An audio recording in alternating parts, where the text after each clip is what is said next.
As I stand amidst these scenes of devastation and destruction, my mind goes back over the history of this planet, which has seen cycles of devastation and destruction. And if we look at the times in which we are living now, I believe this earth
influence to Japan and all that in their writing, and then to the other side across Europe, reaching many of the tribes and the peoples that was in Europe at that time, and the Celts. And they had adopted this religion, and they were Sabbath keepers. And then they came to this land. And history tells us of this conflict between light and darkness. And what an environment to demonstrate light and darkness. The white rivers coming down from cascades from the mountains.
was.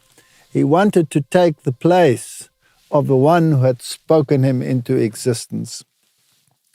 And because God had created Lucifer as near as possible to himself, this is the character of God, his unselfishness coming to the fore in his creation. He reasoned that why should he have a secondary position to the Son of God, who was God in very essence, if he looked exactly the same, and if he had control over the heavenly angels? And why should the rules and the regulations and the laws of heaven apply to him? After all, he was an exalted angel. Surely he, in his own capacity, should be able to determine what is right and what is wrong. Why did he need a higher authority to command him in this matter? And jealousy came up into his heart because the Son of God was taken into the council of God, and he wondered, why was he not in this council? Why was he not included in the council? Why could he not sit on the throne together with God to determine what had to happen in the universe of God? Now, this rebellion didn't come overnight. This had been festering for weeks, months, years, decades, centuries, millennia. We do not know. He suppressed his feelings, but he insinuated them, placing doubt upon the character of God, asking the questions, did God really say? Asking the question, do you think that was fair? Do you think it is right that exalted beings such as us should be restricted by laws? Aren't we, in our own capacity, capable of deciding between right and wrong? Do we need a babysitter? These were the questions that he placed in the minds of the angels. And as they observed the conditions, and as they saw with their eyes that God received homage and worship, but their great leader did not receive the same homage and worship, they wondered, is there a selfish element towards God? Does he want worship purely for himself and doesn't want to share his glory? Is there a reason? Is he hiding something? And these ideas festered in the minds of the angelic host and eventually led to open warfare. And as this covetousness rose inside of him, he rebelled against the government of God, and there was war in heaven. And Michael, which means the one who is what God is, and his angels, and Lucifer with his angels fought. Lucifer and his angels were thrown out of heaven and banned to this desolate area. 1/3 of the angels, that's millions upon millions upon billions of angels, had sided with the great rebel. 2/3 had stuck to God. And there must have been uncertainty even amongst them, because the arguments that Satan had brought to the fore were convincing enough that 1/3 of the angels had sided with him.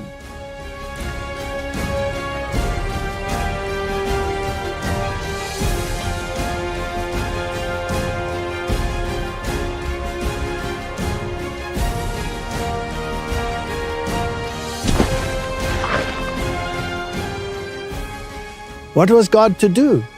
He had transgressed the laws of heaven, and God could have, with justice, destroyed him.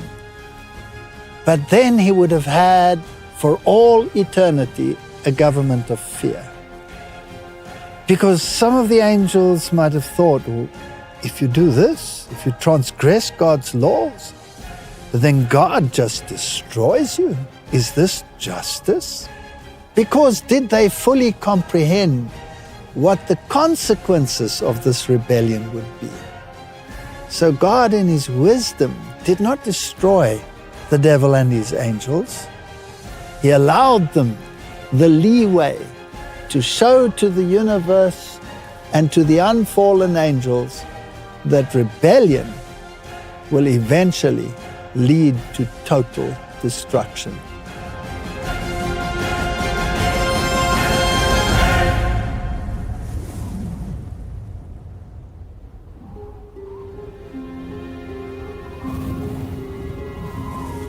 How art thou fallen from heaven, O Lucifer, son of the morning?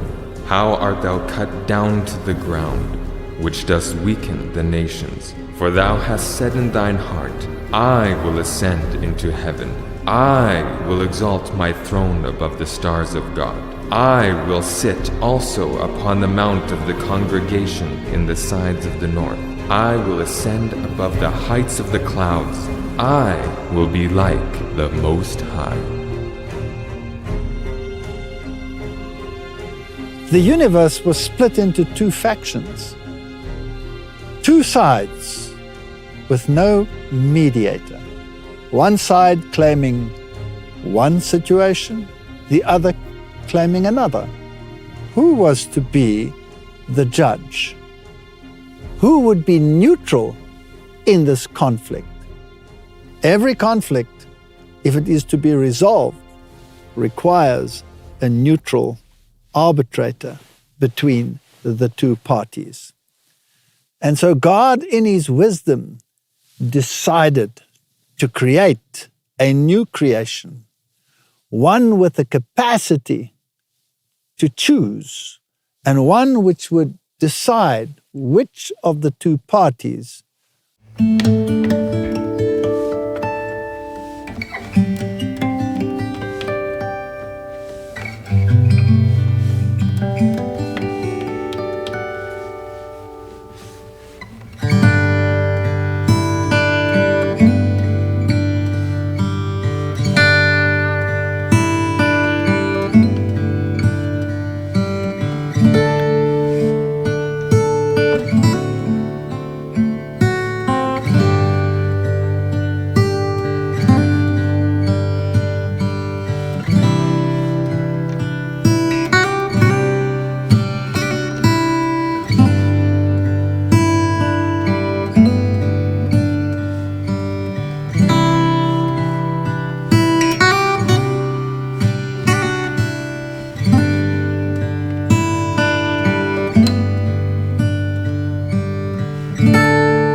Can God really speak all this magnificence into existence by the word?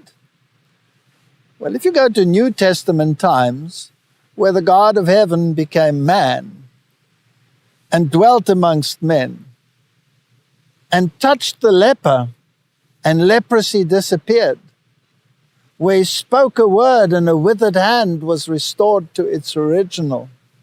When people that have been bent over with disease were cured instantly, where the blind were given sight within a moment. Doesn't that tell us that God has the capacity to speak, and it was so? And in the beginning, the Bible says this planet was abusos. It was void. It was stark. There were elements of desolateness.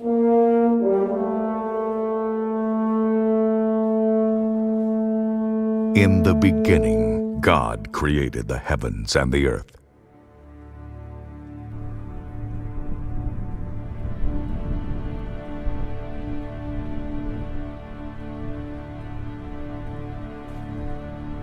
Now the earth was formless and empty. Darkness was over the surface of the deep, and the Spirit of God was hovering over the waters.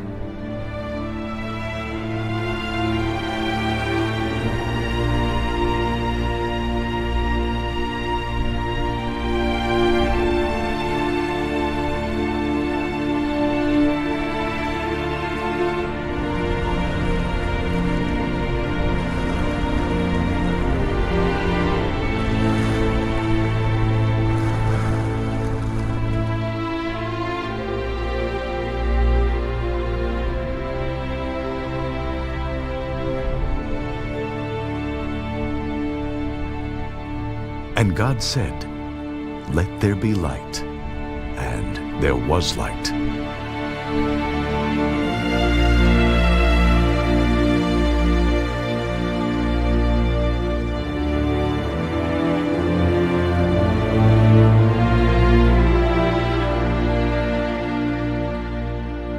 God saw that the light was good, and he separated the light from the darkness. God called the light day, and the darkness he called night. And there was evening, and there was morning, the first day.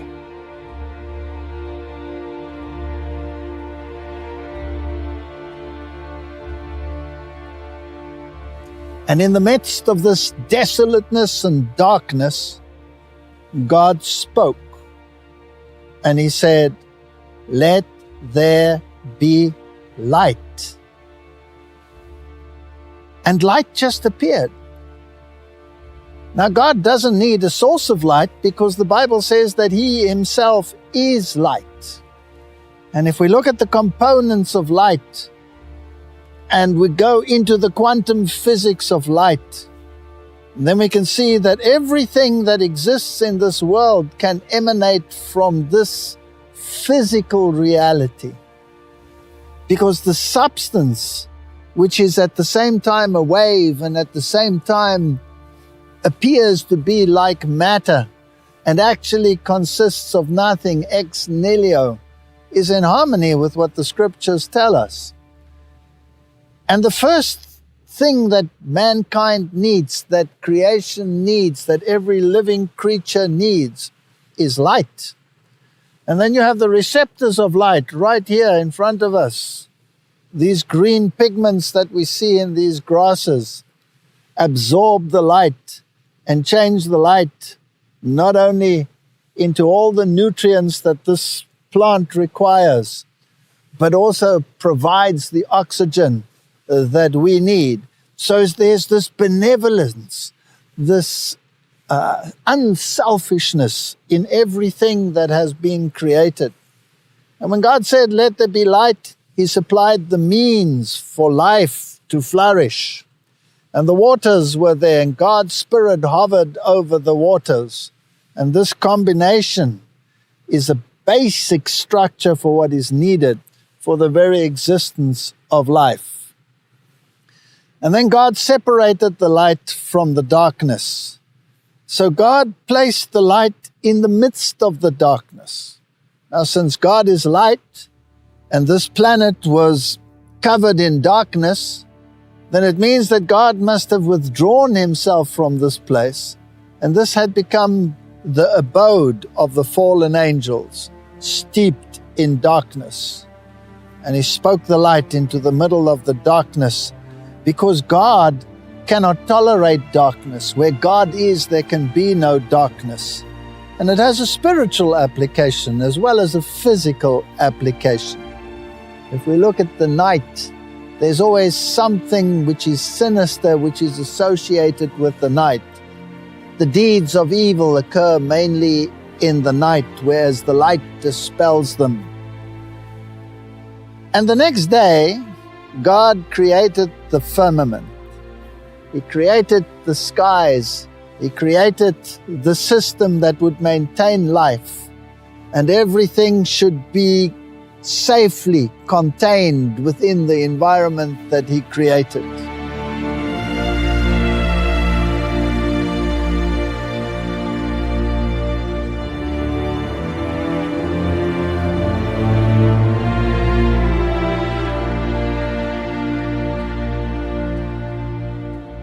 And then he spoke the solid ground into existence. And he spoke, and it stood fast. And the plants came forth. The very means to sustain life came first. Always the giving and then the receiving, and the giving and the receiving are part of the character of God, the unselfishness. So that which the plants provided was not only food, but the very means to sustain the atmosphere. And then on the fourth day, he created the lights that were to maintain the light when God gave over this planet eventually to humanity. The greater light and the lesser light. The greater one to rule the day, the lesser one to rule the night. And even in the midst of darkness, there would be light. And then he created the creatures to fill the spaces that he had created. All the creatures of the waters, all the creatures of the sky on the fifth day. And finally, on the sixth day, all the land animals. God saw all that he had made, and it was very good.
at the end of the sixth day, he personally became involved, not only through the word, but even the touch. It's interesting that when we go to the New Testament, we also have that element of touch. When a leper came along, he had to shout, "Unclean, unclean," and everybody fled from the leper's presence. But not so with Jesus. He approached the leper and he touched him. And in that touch there is life, and the leprosy fled. And so in the creation of man there was this personal touch. He formed man, and he created him in his image. He first created the male aspect, and then when the male aspect arose from his creative capacity, he showed him the creation. And he made a covenant with him, and he gave him the dominions. And when Adam saw that he was alone, he longed for the companionship that he had seen was built into the animal kingdom. And God put him to sleep, and the scriptures tell us that he formed Eve.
Be one, to be like God the Father and God the Son in a mini cosmos.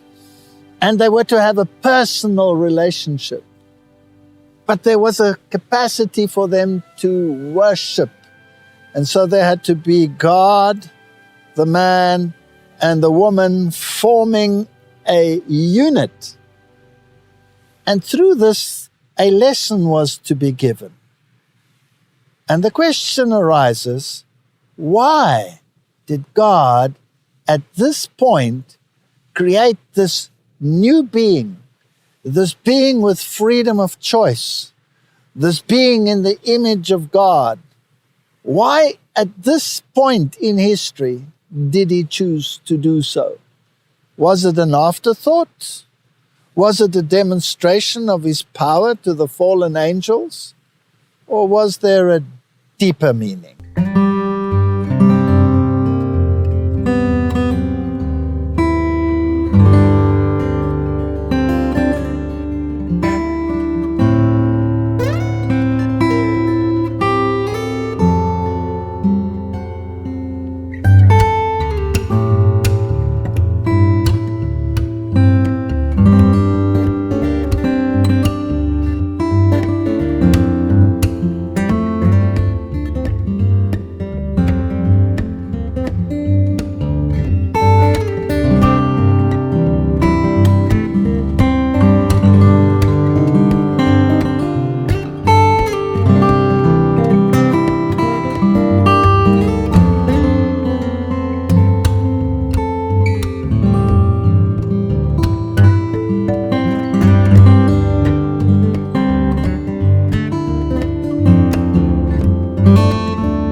God can apply to the physical, but it can also apply to the spiritual, to the character.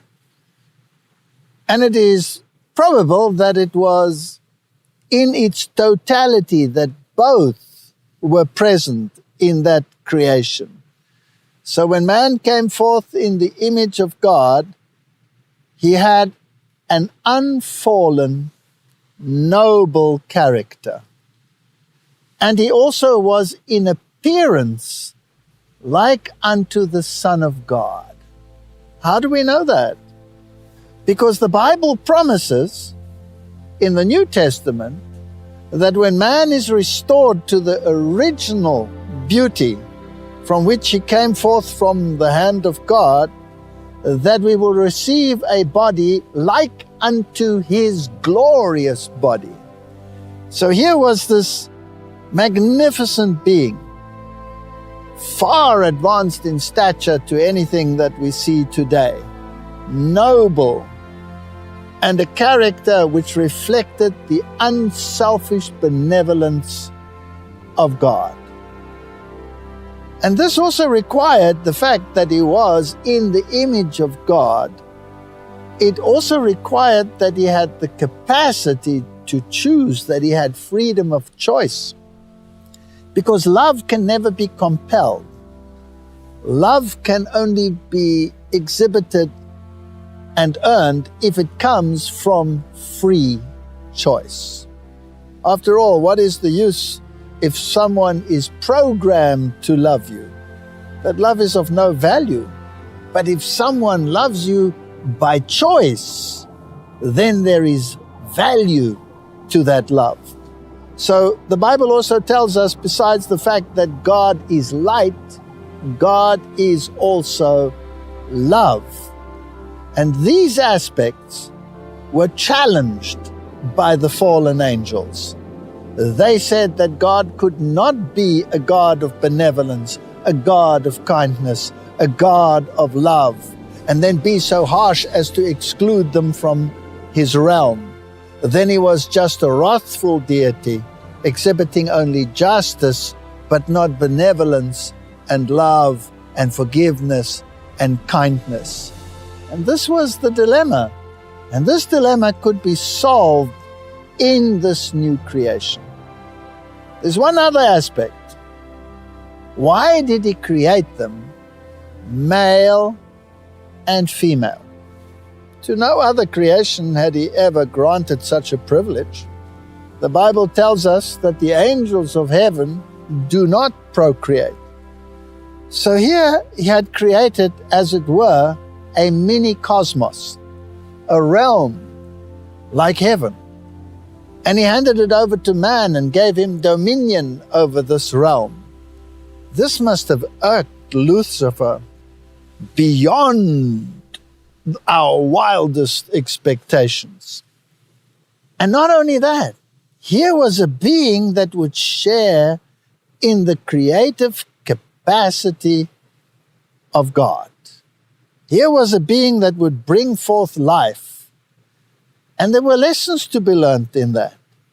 Because if you are responsible for the life that you bring forth, then you will set rules and regulations and boundaries to protect that life, to keep that life in harmony with its environment. If you break that rule, then you have discord, unhappiness, disharmony, destruction.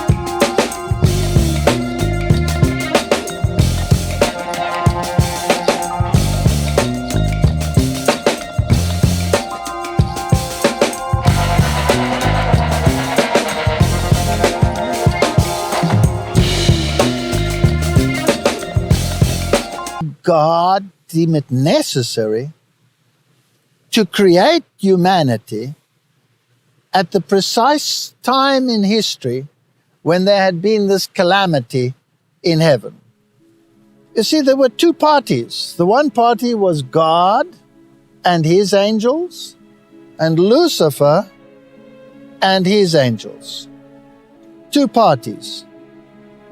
But where was the judge? Where was the mediator?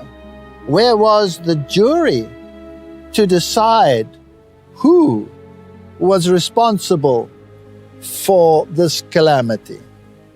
And this is where God, in his ingenuity, grabs hold of the situation and solves the problem in a most amazing way. You see, a jury has to be impartial. A jury should not be family of those that it has to adjudicate between. And so God, in his wisdom, created a new order that had not known God before and had not known the other side before. And here was an independent jury that could decide as to which of the two had a right representation and which of the two had a false representation. And so mankind was basically created to be that deciding factor. The Bible says, do you not know that you will judge angels? Do you not know that you will sit on the judgment seat together with God? And in the course of history, there have been decisions on both sides of the case. But eventually, God's character will be vindicated, and the jury will testify to that fact.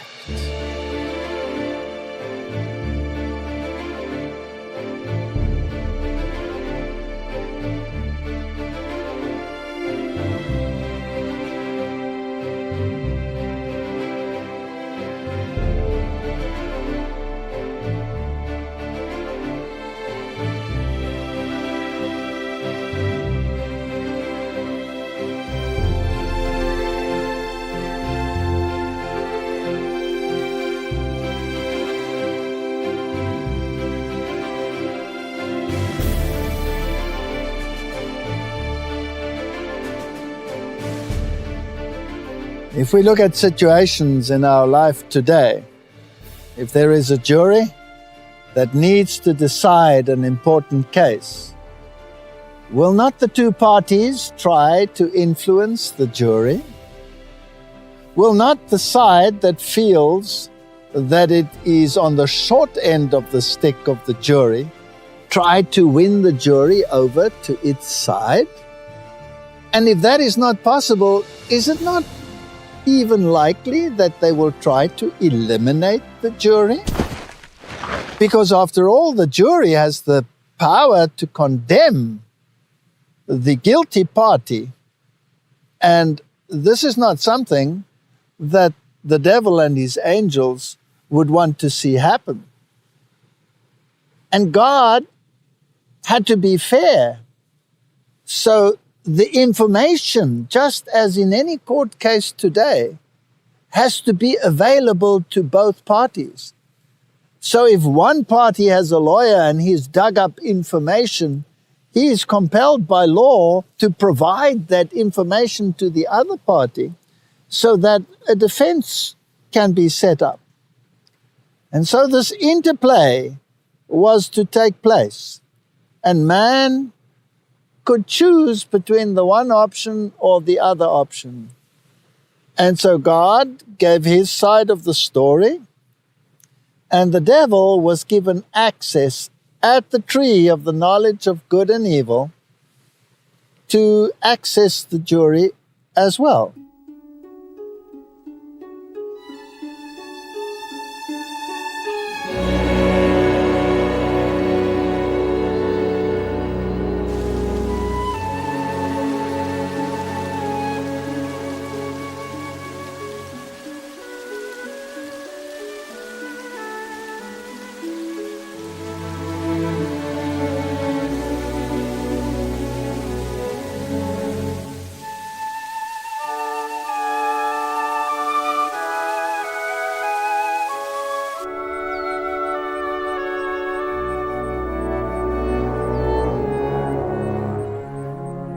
And what if he could get the jury to side with him? What if he could get the jury to take the same steps as he had taken, distrusting God, choosing to believe that God is unjust and a liar and is withholding something which should be for their joy and their glory, as he had thought that he was being withheld from the power and glory of the throne to which he believed that he should have access?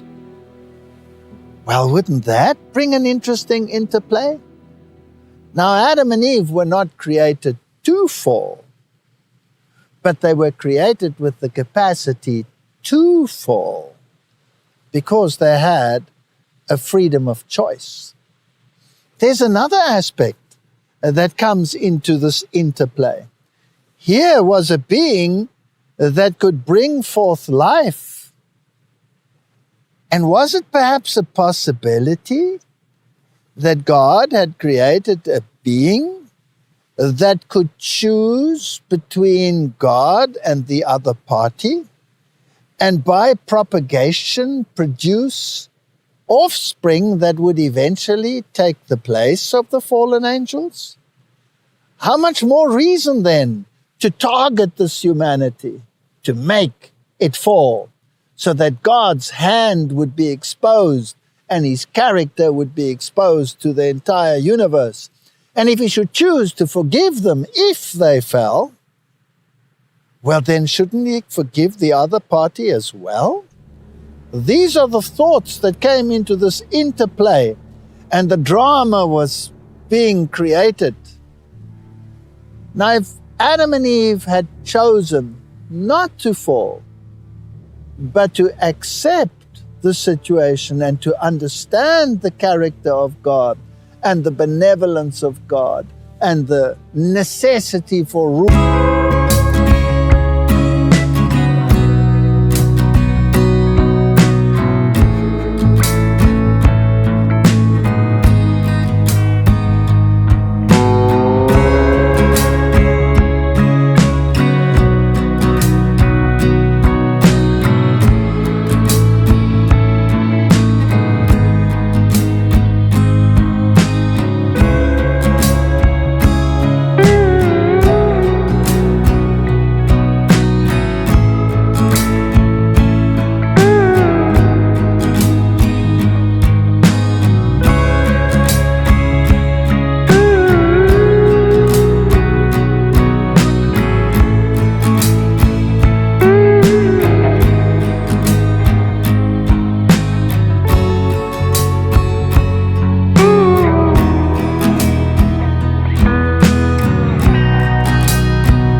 from the hand of God, when he opened his eyes for the first time, what did he behold?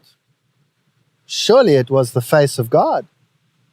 Here was the greatest evidence that he had come forth from the hand of God. No usurper should have been able to drive a wedge into that relationship and say that you did not come forth from the hand of God, but that one was an impostor, because he had the greatest evidence before him. He opened his eyes and he saw his Creator. When Eve opened her eyes, she not only saw her Creator, but she also saw Adam. And Adam confirmed to her, or must have confirmed to her, that he had come forth from the hand of this Creator. And then, after this first introduction, which, by the way, was given an entire day of association, because on the seventh day, God rested. What did he rest from? Surely not from exhaustion. He rested in his completed creation, because herein was found the solution to the problem that had arisen. And not only that, he had an association. He had a relationship with this new creation. And he must have informed them of his benevolence. He must have informed them why they were created, what the purpose was. And he gave them a display of his character.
with his cunning over power. He saw his opportunity and he took it.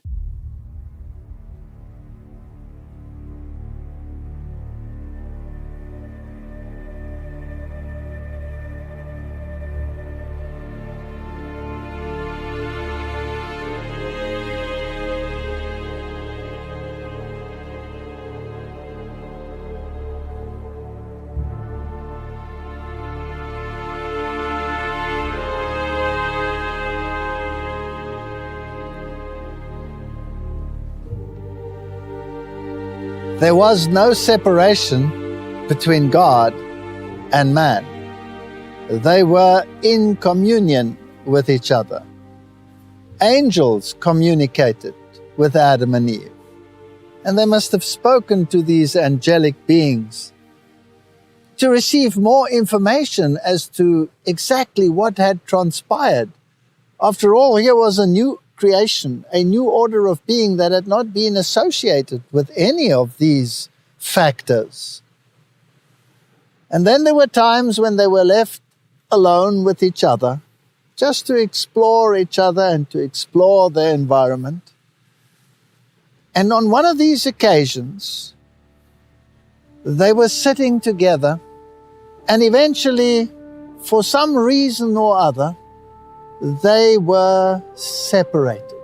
And Eve, distracted, walked around, and she drifted closer to the tree of the knowledge of good and evil.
And she remembered the tree.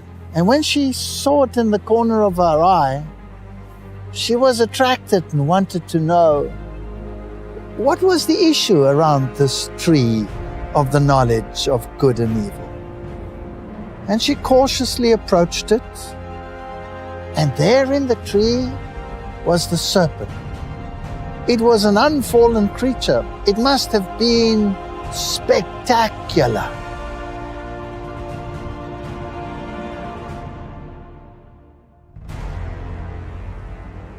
And it spoke. And she was taken aback because no other creature on earth had spoken to her before, other than the angels and God. And here she was intrigued. And she wondered, where did this capacity to speak come from? And who knows, perhaps he was holding one of the fruits.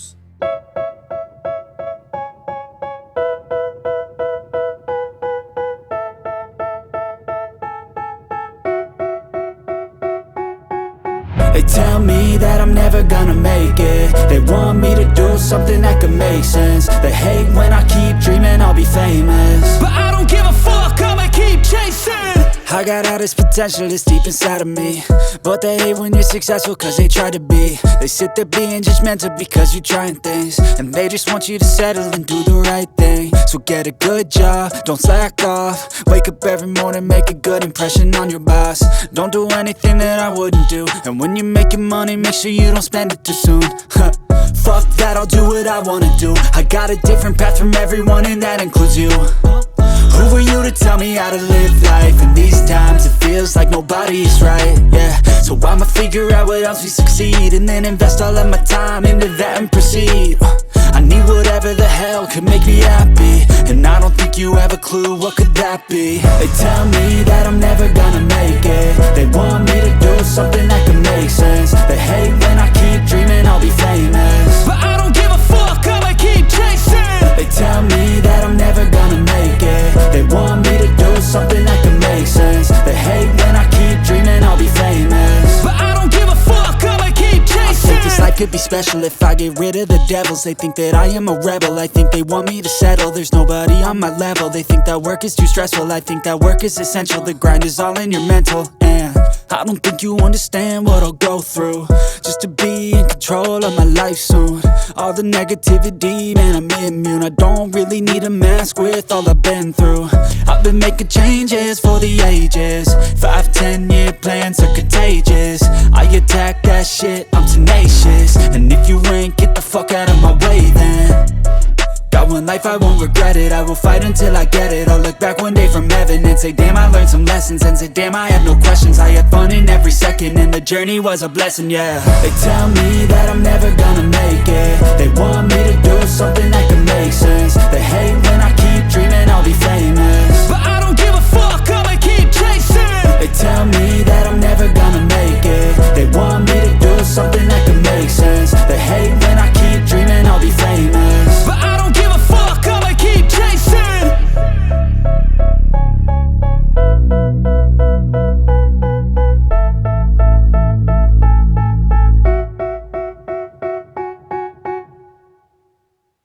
And she took the fruit because she had distrusted the word of God. Was something being withheld? Was there something that she could aspire to that God was not willing to share with her? And in that touch, like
Would they take the bait or would they resist? Heaven was watching. There must have been an awesome silence. And when her hand reached out and took the fruit,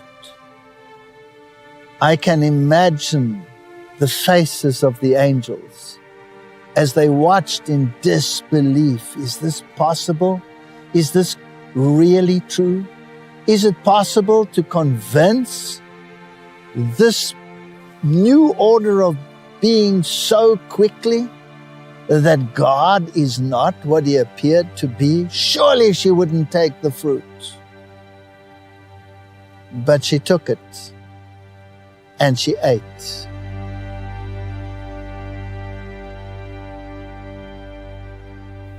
And the result was that humanity in totality fell.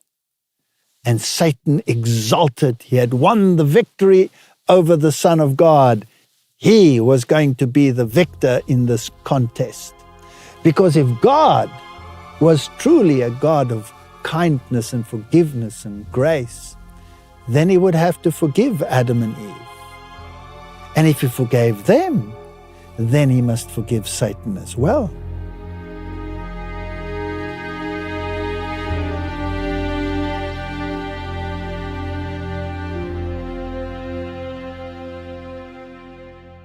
And when she returned to Adam's side, he saw there was something different. The light had probably dissipated. She was still beautiful, but there was another look in her eyes.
A very specific promise. And he addressed the serpent and he said, "And I will put enmity between thee and the woman, between thy seed and her seed, and it shall crush thy head, and thou shalt bruise his heel."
perfect joy.